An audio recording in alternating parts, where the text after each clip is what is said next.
had been on Twitter for already quite some time, and I asked him, what's the point of all this? How does it matter whether you're having coffee or not? And he said, well, I restrict my account only to my friends, so it's just a way of friends updated and what. So that made sense for that, but I didn't need to do that, so I didn't bother. Then, and I still remember, I must have had fewer than 300 followers when was at the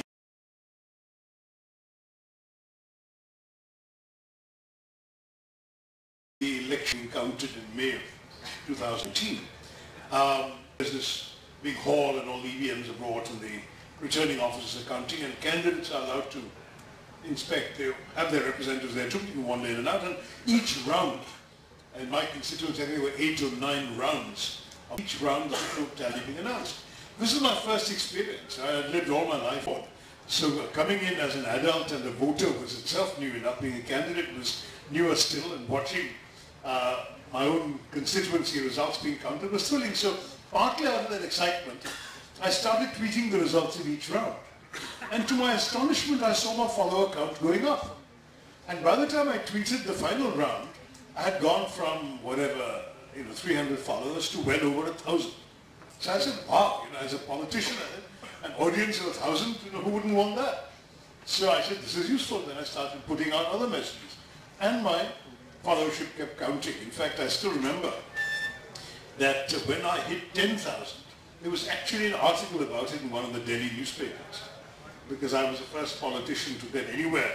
First of all, I was one of the very few politicians, if any, on Twitter, but then to get 10,000 on media, and I didn't question this economy, actually attacking the elk for herding us in like cattle. So I replied, using the same phrase the questioner had used. Yes, I will travel in cattle class out of solidarity with all our holy cows. Which, I mean, that was Stephanian, for God's sake. We spoke like it, and we did those things. So I put it in that spirit. The journey took almost 24 hours, because in those days you had to go Delhi to Brussels, change Brussels to Accra, change again Accra to Monrovia. I got to Liberia, and there was a reception for me the same evening that I landed by the Honorary Consul General of India. And at that reception, one of the guests came and said, you do know what's happening, right? So I said, what? He said, your page 1 news all over India, people are calling for your resignation. I said, what? I could barely get reception before I could go and sort of turn on social media and see what the heck was happening. And I was utterly bewildered. I mean, if somebody had told me that anything in that line would have caused offense, I would have thought it might have been a reference to the holy cows. I never thought that cattle class, which, as I said, was a cliche, would actually offend people. But, it was very clear that some people, by the time the thing was reported and translated into Hindi and Malayalam and Gujarati and God knows what else, it had become here is this elitist politician sneering at the Aam Aadmi kind of thing. And a Congress chief minister called for my resignation, and Congress spokeswoman denounced me. I don't know what was going on. Mystified. Not that hit the ceiling, hit the fan.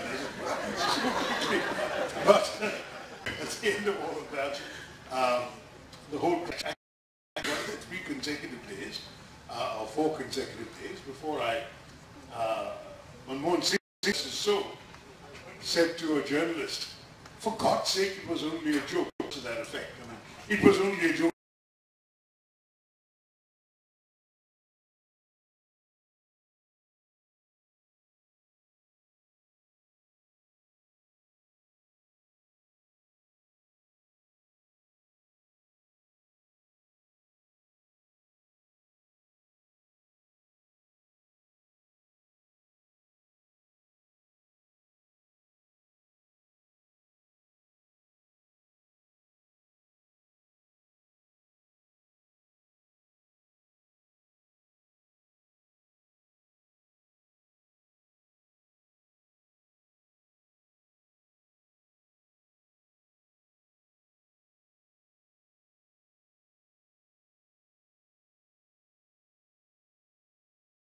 Completely put it out, because the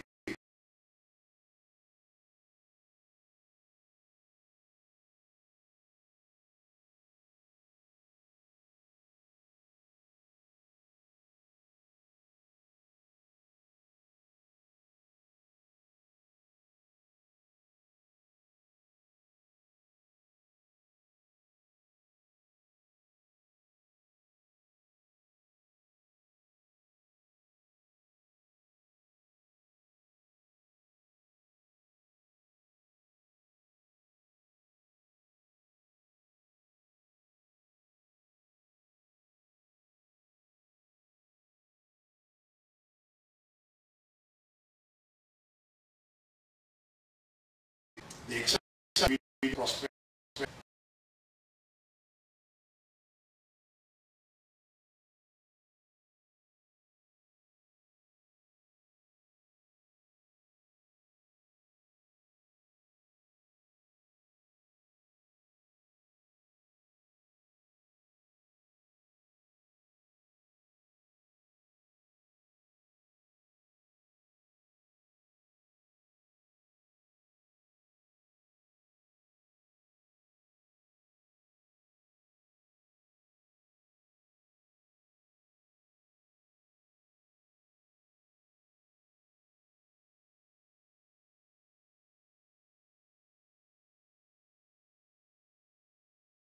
An ill-timed joke here.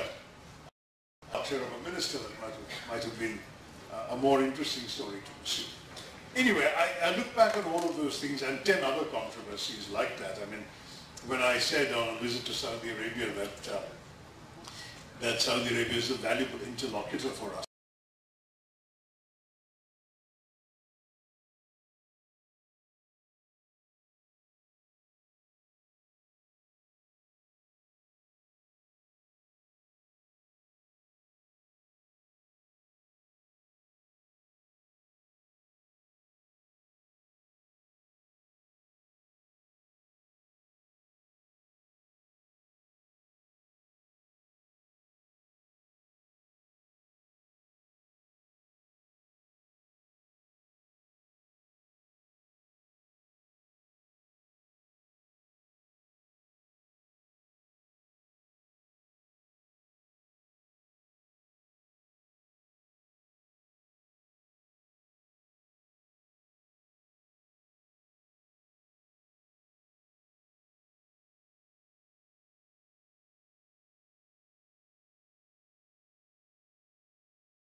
we get talking to the Saudis when they're such friends of ours. And I thought, all the more reason why, because they're a valuable interlocutor to us.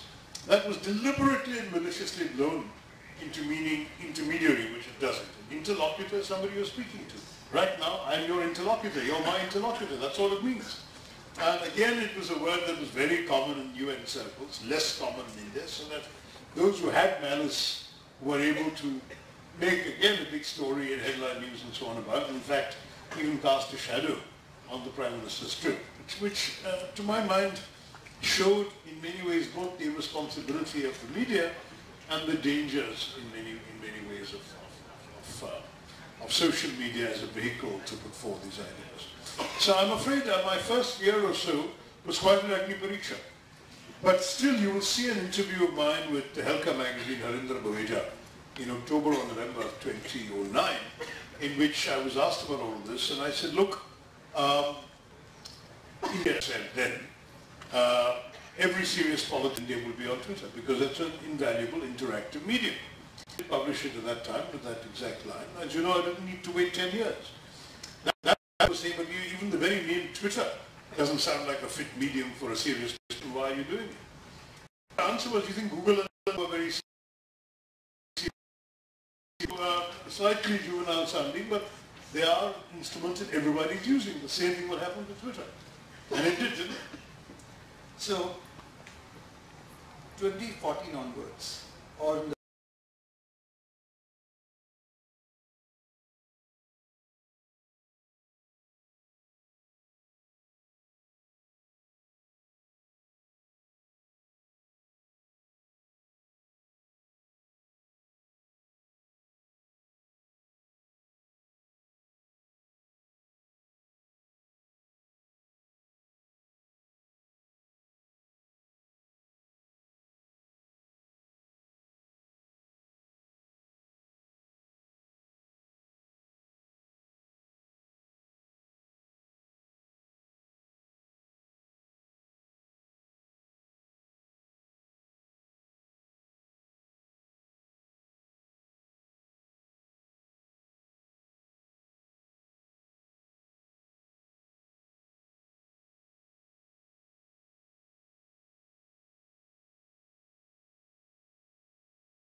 the 2014 elections, around 150 parliament seats were influenced by the social media. Now, the winning or losing in that constituency in the previous election. So they would say essentially there are more people on the internet in, say, Mumbai South than the gap between the candidates who won and the candidates who came second. Therefore, if you can use social media, you can swing that many votes. That means that the internet is relevant to your election campaign. That was the basis of the analysis. So your more recent number of 250, I don't know if it's based on a similar formula. The first formula was that everybody was on the internet, was not on social media. And social media didn't quite have the same hold on the public imagination in 2014 that it has today. So the answer is an evolving one. I would say that the other problem we had in our country was that as recently as 2009, and to some degree still in 2014, the bulk of people on the internet actually were the effort to these computer centers where you could actually, internet centers where you could log in for a fee and use the internet. They were disproportionately therefore educated, were disproportionately with money, and they were a very, very tiny sample of the population and quite unrepresentative. And therefore I would have argued, and I think I did argue at that time, that this is a meaningless figure because in no constituency in India is that kind of person a majority. Right? I mean, every Lok Sabha MP represents a constituency in which 70% of the people at least live on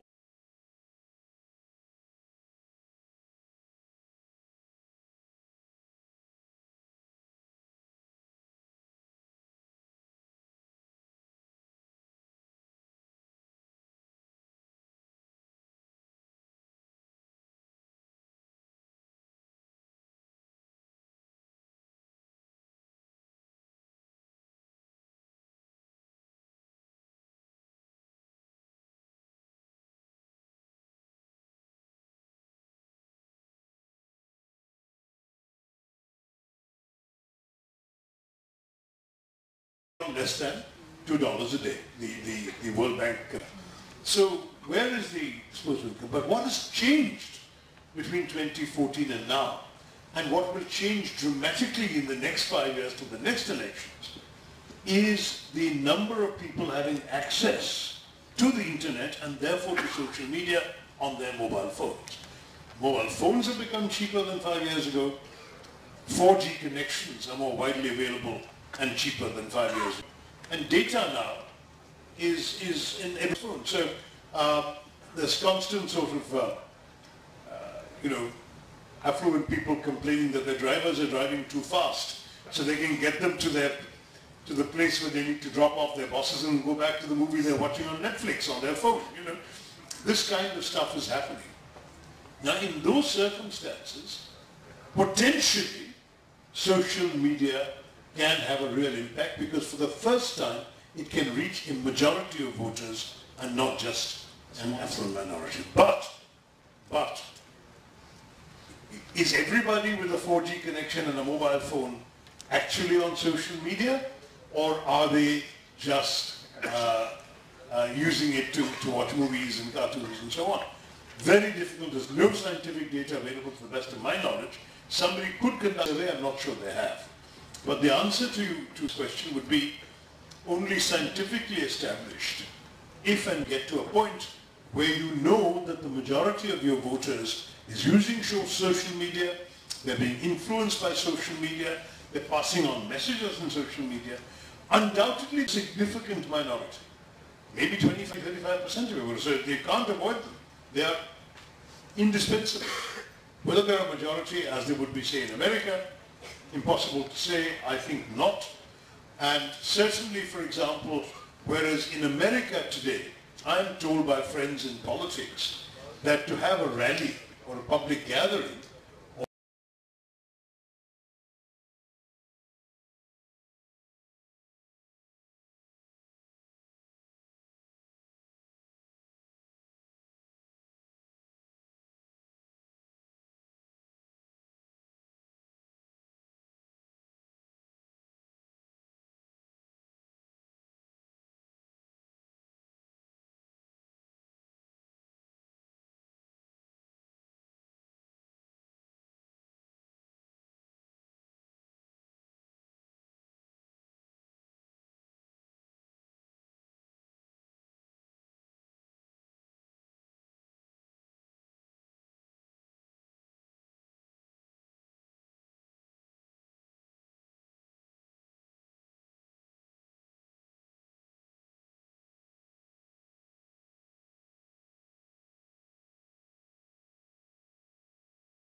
All they would need to do is to actually get a tweet out saying, candidate Barack Obama will be at such and such town hall at 3:30, and that's all it takes to go and gather a crowd.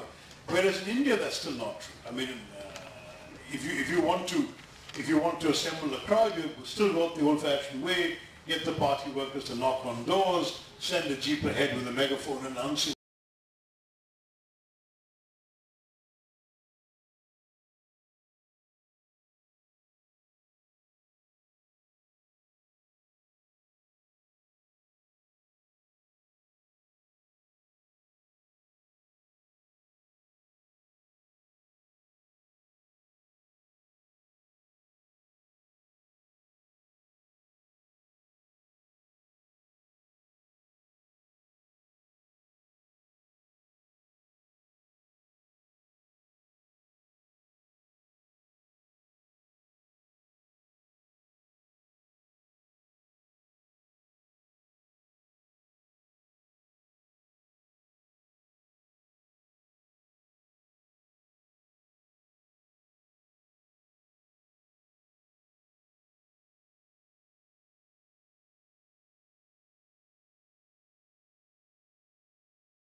So we still haven't reached the point where social media's dominance in politics is comparable to the more developed countries. But we could get there, and we could get there within one more election.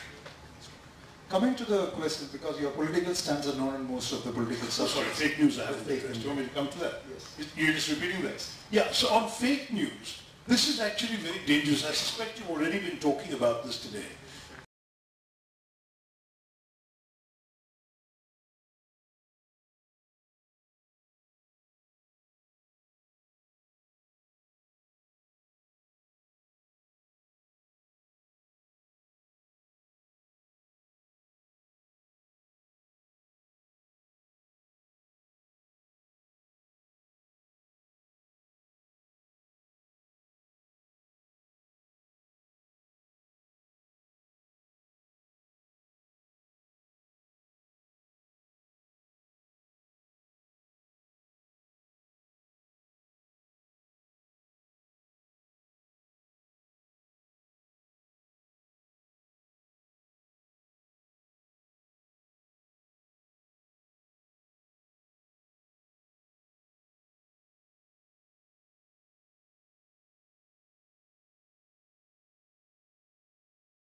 that I don't know how many of you have not got WhatsApp forwards telling you that that Feroz Gandhi was really a Muslim, the Nehru family are really Khans, and all of this stuff. And you may just laugh it off, as some of you just did, but there are some people who actually believe this, partly because unfortunately we haven't yet acquired the discernment to tell the fake from the real on social media.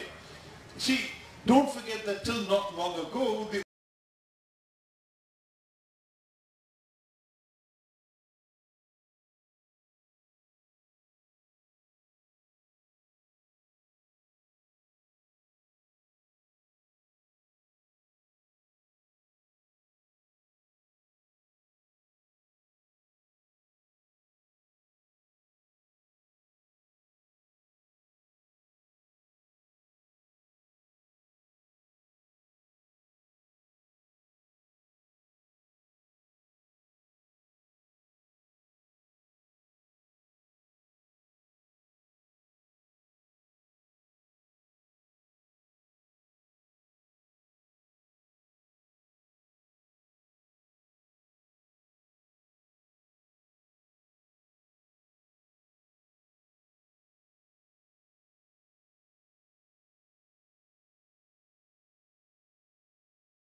only sources of information we had were authenticated, verified, fact-checked newspapers, magazines, and an official government-approved broadcaster. I mean, television went berserk only in the last 15, 20 years, let's say, and social media is barely 10 or less. So a lot of people, particularly older people, are used to believing what they see in print, and they extend that credulity to what they see on their phones in writing. And so when something goes around saying that, UNESCO has voted Narendra Modi the best prime minister in the world, or UNESCO, they've already made Janaganamana the official the best national anthem in the world, the Taj Mahal the best monument. But the Taj Mahal, I think, doesn't appeal to the BJP anymore. So that's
You've got all of these things going on, and then you've got them saying the official list released by the FBI of the most corrupt politicians on earth. And of course there'll be 2 or 3 Congress people listed in the top 10 and so on. This kind of nonsense exists to serve a political purpose, since they know that large numbers of people, as the child snatchers, and some innocent person, from an NGO or whatever, coming to a village at the wrong time, that's in a panic because of all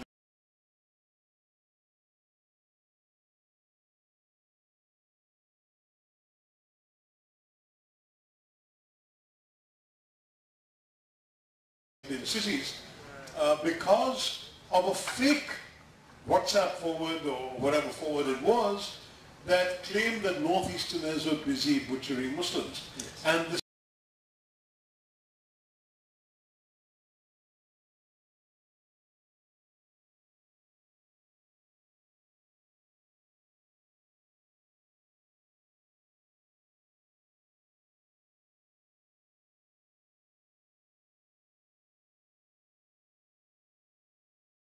was illustrated with photographs of Muslim victims of a cyclone who were lying in shrouds and so on to be buried, and that photograph was used and said that actually Northeasterners killing Muslims, and the result was that some extreme Muslim groups started calling up Northeasterners saying we're going to come and kill you.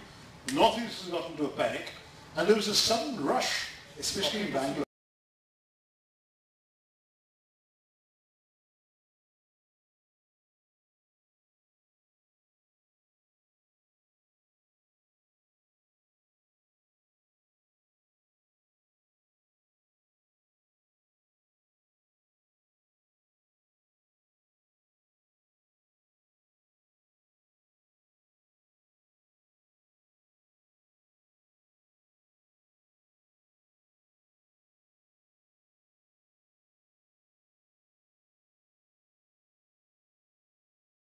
Bangalore in particular. And what was interesting was that by the time the authorities woke up to what was happening, it was too late. I mean, there's one episode, I think it was the Bangalore Police Commissioner, who actually went to the railway station and said, this is not true, stop, don't go. But by then people had got their tickets and taken their bundles of belongings and were leaving on the trains. It was almost like an emergency situation in Bangalore, where people are moving. Yeah. So this is the kind of this kind of irresponsible. So there is a real problem. But giving the government powers to censor social media is not the answer. And what worries me is that you probably all know this, that the government has actually called upon the major social media providers, and they've actually drafted regulations. It's open for public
comment until the 14th of February, so all of you should feel free to comment.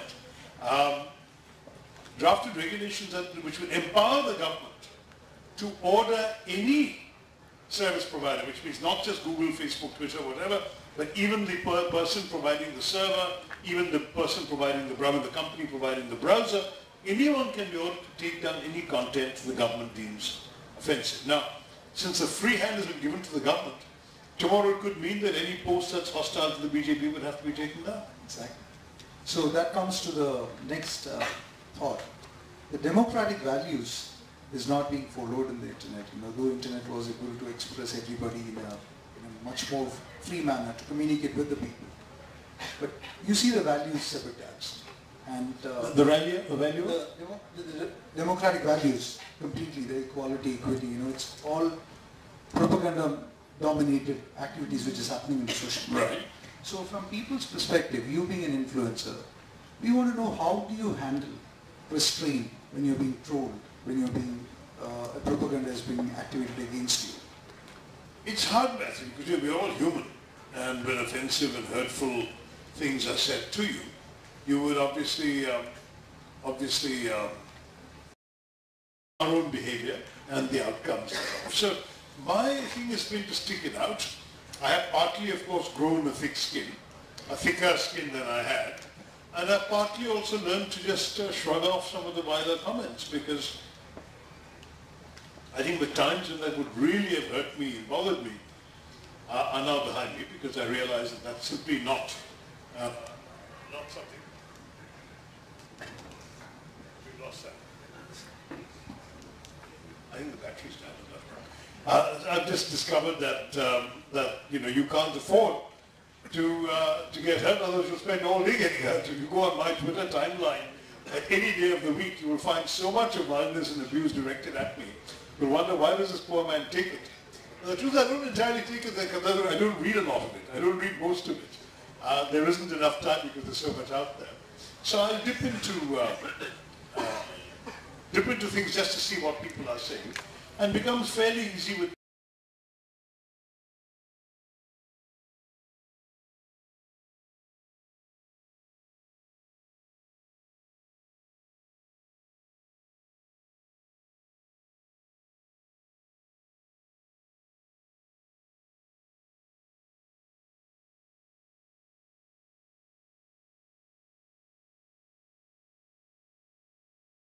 practice to tell the trolls away from the genuine critics.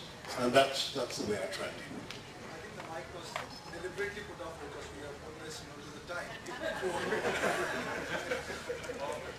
So, some questions from the audience, please.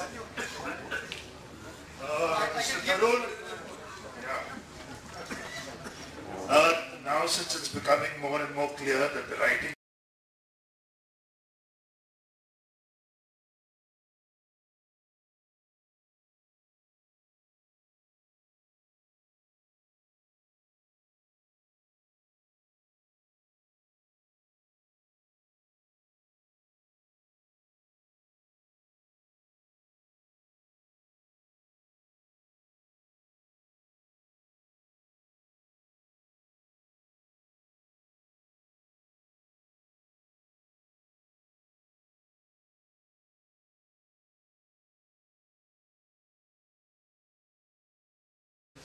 for the BJP.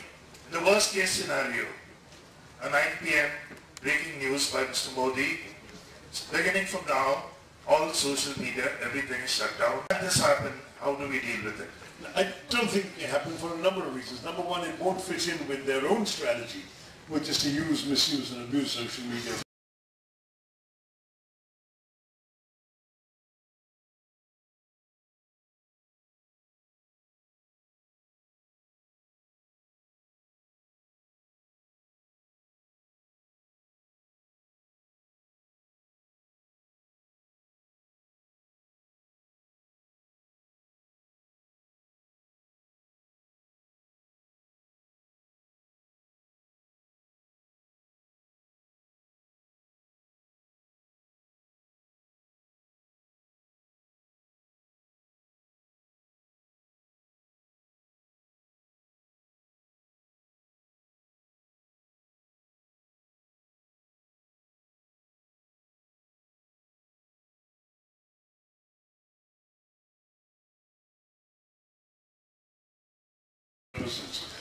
Secondly, it won't also, I think, fit in with their image.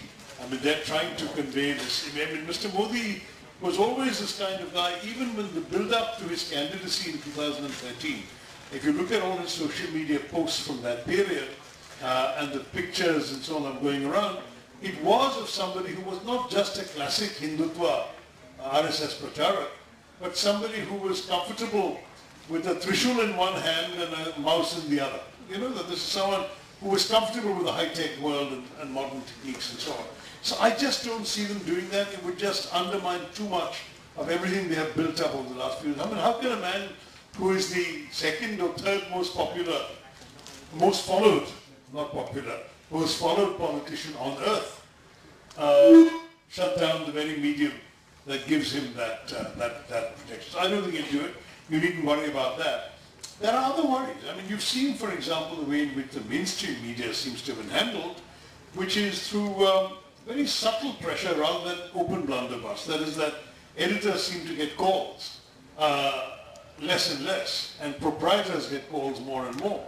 And the proprietors know on which side their bread is buttered, and as a result the editor is out of a job. So the editor conforms because his own livelihood is at stake. This kind of thing has been happening more and more with our mainstream media.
Articles that have been critical of people close to the BJP of supposedly respectable public.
Literally, the article appears, phone call is made, the article goes, poof, no censorship required. The proprietor knows what's in his own interest. But that's the kind of way in which they have tried to muzzle our freedom of speech. The internet, however, seems to be the first time and place in which they are experimenting with more draconian rules. I feel that they're not going to get away with it. First of all, there's an outcry from the providers, the service providers themselves. They've all objected. I have just published an article myself drawing attention to this so that people can be encouraged to comment as it's supposed to. There will be overwhelmingly, I think, a majority of people saying they don't like these rules and they should not be done. But even if they were nonetheless to go ahead and pass these rules, I doubt they would survive a Supreme Court challenge. The Supreme Court may have many other issues and many things in it that you may or may not like, but they have been fairly consistent in standing up for things like freedom of expression, the right to privacy, and so on, with some exceptions. There are 30 seconds clips that are edited, 30 seconds edited clips, or even 5-second edited clips to mislead the audience. But what we wonder in the volunteers group is that why is there no press statement or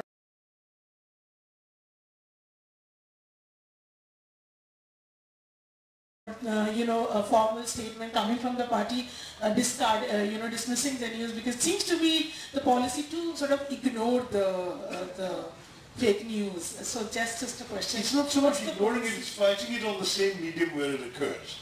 So if there is something that's fake, say, tweeted on Rahul Gandhi, you usually find there is a response from somebody saying, this is complete distortion, it's been cut, etc., etc. But every case the BJP plays the game and we catch up later. So one of their favorite techniques, they take photographs of a venue showing empty seats before the function had started, and say, see, there's no popular support for the Congress. That kind of thing. Or they would indeed. And the latest one is there was not even a video, not even a photo. There was just a text, and that was completely fake news from the Dubai visit. This was the latest. This was like completely out of the thin air. So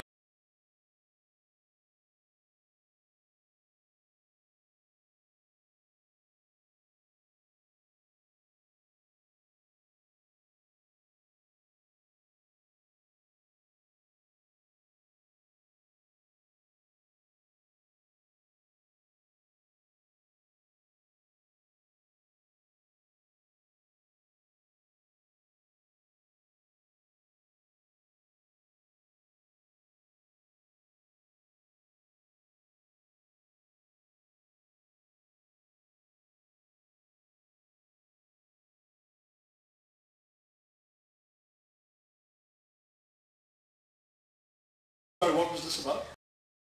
In a mainstream publication, then we may need to think of an official statement. But I'll double check. You've raised an interesting concern as a well-wisher. I'll try and find out more. Racist. Why? Because in South Africa that he was advocating the interests of the Indian community vis-a-vis the white regime there. Now, obviously, the kind of sentiments expressed there have nothing in common with the Gandhiji that we know and love and respect. He's a man of great compassion, great humanity, and great means. But the slogans in Ghana, and this is something that happened just a few months ago, is down with racist Gandhi. Now, what is Gandhi? Obviously, you have to look at a human being and how he evolves, the context, the circumstances. There was a time when Gandhiji spoke in favor of Varnashrama. And it was after many of his exchanges with Dr. Ambedkar that he moved away from that position. So if you start taking one line of Gandhi at one point and saying, this is the Gandhi challenge, and you don't look at how the person's own thinking evolved, you're being unfair. So certainly for someone like myself, I consider myself still a work in progress. I am looking at the situations in my constituency and in the country at large. I'm responding, I'm reacting. When I've changed my mind, I've always been willing to admit quite openly that I've changed my mind and the reasons why I've changed my mind. And certainly I'm prepared to change my mind again. I mean, that's I think, part of somebody who's constantly willing to adjust and improve, as indeed were the Gandhis and Nehrus. But to freeze a particular point of, say, Gandhiji or Nehru at one particular time and contrast that with a particular point of time in the stand of a party or a politician today is, I think, being a bit unfair. Give us time to evolve, give us time to respond to what the public expects of us, and we'll get there. But ultimately, as long as, to borrow a phrase from the BJP, agar niyat saaf hai, so I think the outcomes will also be all right. One last question. Hello. Good afternoon. Two with Mike, so let's get to it. Yeah. Right. So my question is like talking about the larger framework of, if you look at the new campaign by Times of India by calling out for one mobile for one vote and votes being made mobile. So this increasing, like there's this increasing demand and request for increasing digital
literacy and at the same time dependency in the youth and in the government, and then at the same time this increasing dynamic of the stakeholder and consumer in the same digital space. Is it really leaving out any normal, democratic and clear space for us to actually seek anything out of this?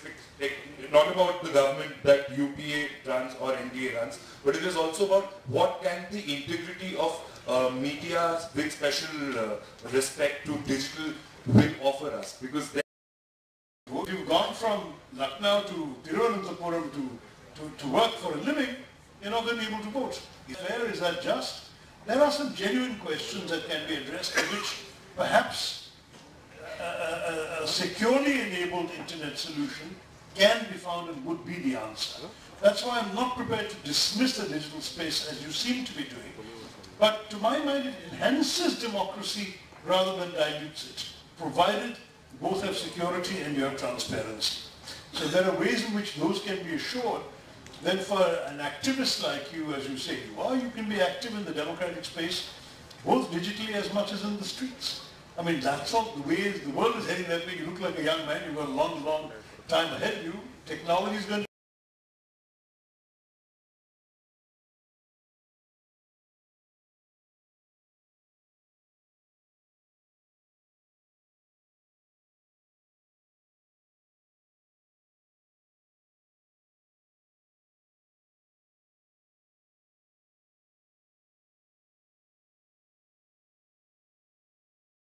into our lives, even in India. We may as well learn to adjust it to the political space as well, and not just through trolling and fake news. Sir, there's one more hand here that I think we will have to wrap up. Sir,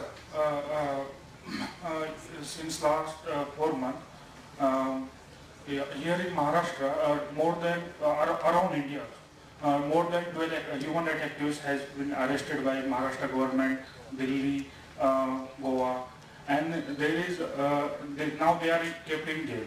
Political party who are asking to BJP government to. That's not fair, because certainly the arrests of the 4 or 5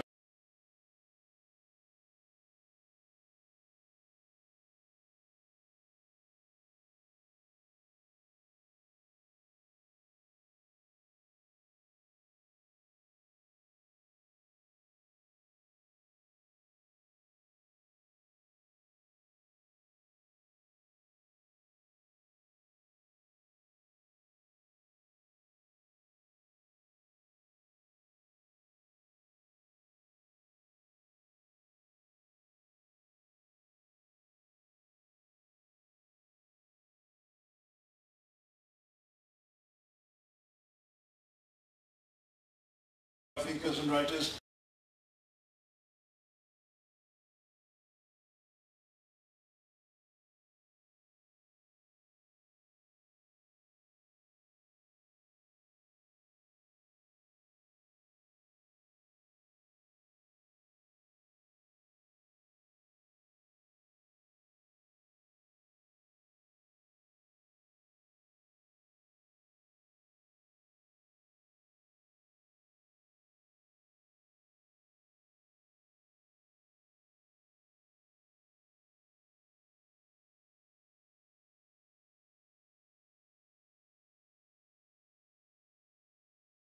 Congress party questioned at various levels, including the Congress president himself.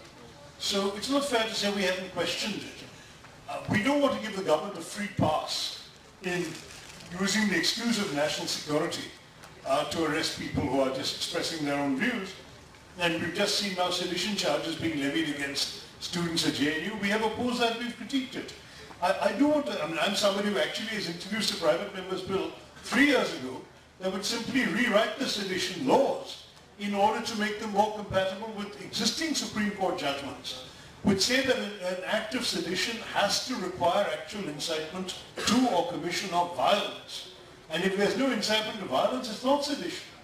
But unfortunately, since the law has not been amended, it's possible for the government to file this kind of charge, which I think is wrong, and it has been resisted and spoken up against by many political parties, and certainly as a Congress MP, I can say I have spoken against it, and I know many others who have done so, Rahul Gandhi ji included. So let me stress that you should not immediately assume that the politicians are not doing their job, but certainly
politicians will be wary of being seen as in any way giving aid and comfort to those who wish to bring down the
violently. And that's where the Maoist issue gets very complicated. Because whereas somebody who is talking about a need for a different system that is fairer to the tribals and the poor and so on has every right to advocate his or her point of view. And unfortunately, as you know, many of these Maoists have done that. There have been 165 districts of our 707 districts have had one or the other type of Maoist incident.